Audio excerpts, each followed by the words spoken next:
بسم اللہ الرحمن الرحیم۔ السلام علیکم۔ یوم عاشوراء کے مسنون اعمال۔ حضرت عبداللہ بن عباس رضی اللہ تعالیٰ عنہ سے روایت ہے کہ رسول اللہ صلی اللہ علیہ وآلہ وسلم مکہ سے ہجرت فرما کر مدینہ تشریف لائے تو آپ صلی اللہ علیہ وآلہ وسلم نے یہود کو یوم عاشوراء 10 محرم کا روزہ رکھتے دیکھا۔ آپ صلی اللہ علیہ وآلہ وسلم نے ان سے دریافت کیا، تمہاری مذہبی روایات میں یہ کیا خاص دن ہے اور اس کی کیا خصوصیت اہمیت ہے کہ تم اس کا روزہ رکھتے ہو؟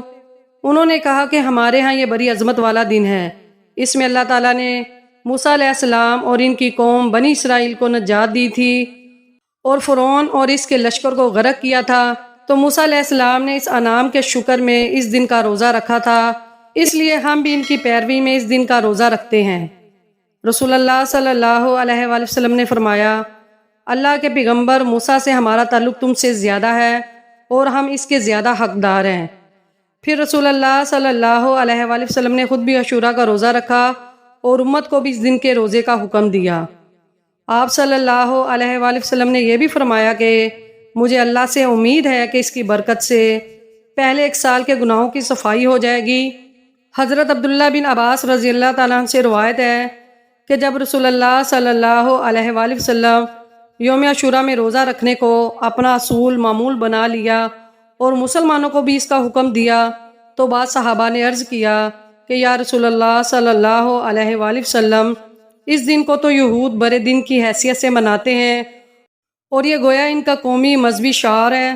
اور خاص اس دن ہمارے روزے رکھنے سے ان کے ساتھ شباہت ہوتی ہے، تو کیا اس میں کوئی ایسی تبدیلی ہو سکتی ہے جس کے بعد شباہت والی بات باقی نہ رہے؟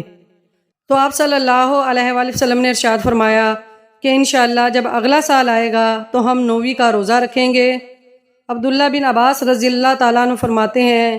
اگلے سال کا ماہ محرم آنے سے پہلے ہی آپ صلی اللہ علیہ وآلہ وسلم کی وفات واقعہ ہوگی۔ غیروں کی شباہت سے اعتراض کریں، اس لیے علماء نے لکھا ہے کہ 10 محرم کے روزے کے ساتھ 1 دن کا روزہ اور بھی ملا دیا جائے،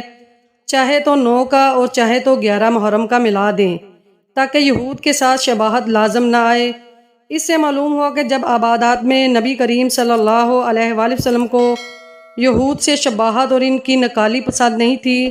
اسی طرح رہن سہن کے طور طریقے بھی آپ صلی اللہ علیہ وآلہ وسلم کو یہود کی نکالی پسند نہیں ہیں۔